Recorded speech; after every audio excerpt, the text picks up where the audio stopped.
The repeat purchase rate report gives you a clear overview as to your company's retention. If we first take a look at the first to second purchase here in this test account, we see that of these customers who have placed their first order with this business, 42% of them have gone on to place a second order. Therefore, the first opportunity we can identify from this report is that about 60% of these customers are one-time purchasers. So what we would want to do is identify who these customers are by creating a segment and then incentivize these customers to become repeat purchasers. Additionally, as we hover from order count to order count, we will see that this repeat purchase rate is increasing.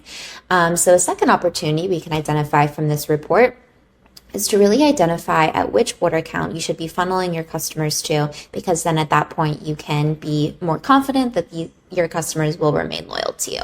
So taking a look at this data, for example, we see once these customers have reached their third order, 64% of them have gone on to place a fourth order, which is of course much higher than we started off with. And then after this third order, we start to see this rise a bit and stabilize, which would indicate customer loyalty. So using this as an example, third order would be a great order count to try to get these customers to, because then after the fact, you can be more confident that they'll continue to repurchase with you. Additionally, this report is taking a look at all historical data. However, if you wanted to make this a bit more time specific or product specific, whatever it may be, you can simply create a segment and then you can filter for this segment right here to take a look at the data of those customers specifically. Additionally, another cool feature we can take a look at is the compare with feature. So in the top right-hand corner, and all of our reports have this by the way, we can select this to then take a look at two different data sets side by side and analyze the differences. So for example, if you wanted to understand on a product level, what is the difference in retention rates between your customers who are purchasing product A in their first order versus product B in their first order. Or you could even do category A versus category B, whichever you'd like, just however you'd like to do it by creating that segment.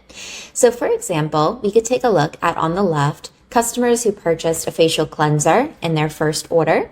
And then on the right, we can take a look at customers who purchased a face mask in their first order. And then we can analyze the differences. So as we see in this example, the retention rate is quite higher of those who purchased a face mask rather than a cleanser in order one. Therefore, it would probably make sense to really focus on optimizing your acquisition efforts by pushing face masks versus cleansers. So there's a lot of really cool insights you can gain by doing similar or the same exercises. This report really allows you to understand who you should be contacting for that next order.